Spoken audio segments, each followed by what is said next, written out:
The topic for the panel discussion is globalization, food safety challenges, and the role of regulations in shaping the Indian food industry. The grandmother's food, which you stressed several times here. What is behind that? I think behind it is very easy. It's trust. You trust in your grandmother. Your grandmother would never feed you with something which tastes bad, so we come to quality. And your grandmother would never feed you something which would spoil your stomach. Yeah? So we can come back to safety. And that is exactly what third-party companies like ours do. I mean, you said it. We have several labs here in India.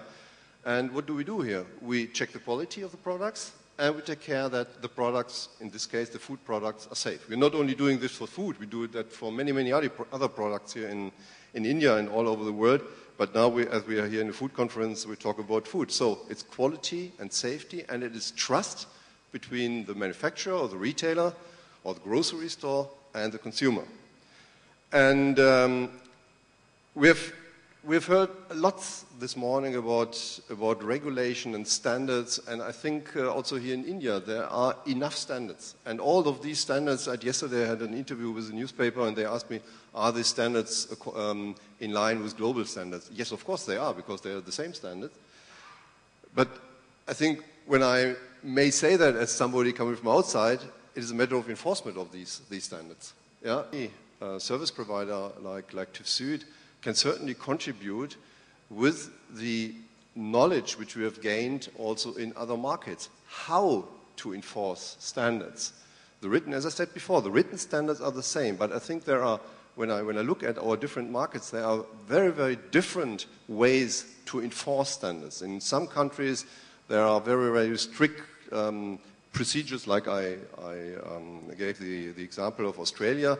In other countries, this is done in the background. For instance, in Germany, it's absolutely, you never think about food safety because this is something which is, is imminent in the food. Nobody thinks of a food could be rotten, but on the other hand, we have also rotten food. We have this meat scandal, we have mad cow diseases, we have problems with eggs, and we have that. But somehow it's still in the minds of the people, it is safe and somebody will take care of. And I think this is something where we see really differences between developed countries and emerging countries. In emerging countries, everybody in the country themselves, and also somebody like me traveling into these countries, I always really take care and take it very serious what I eat and how I eat it. And again, I think here a third party could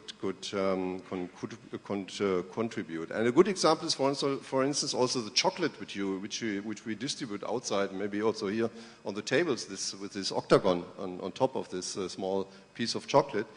This chocolate is made by a very famous German chocolate manufacturer, and obviously he's certified according to all the standards, has a ISO 22000 and you name it, everything, IFS, BRC.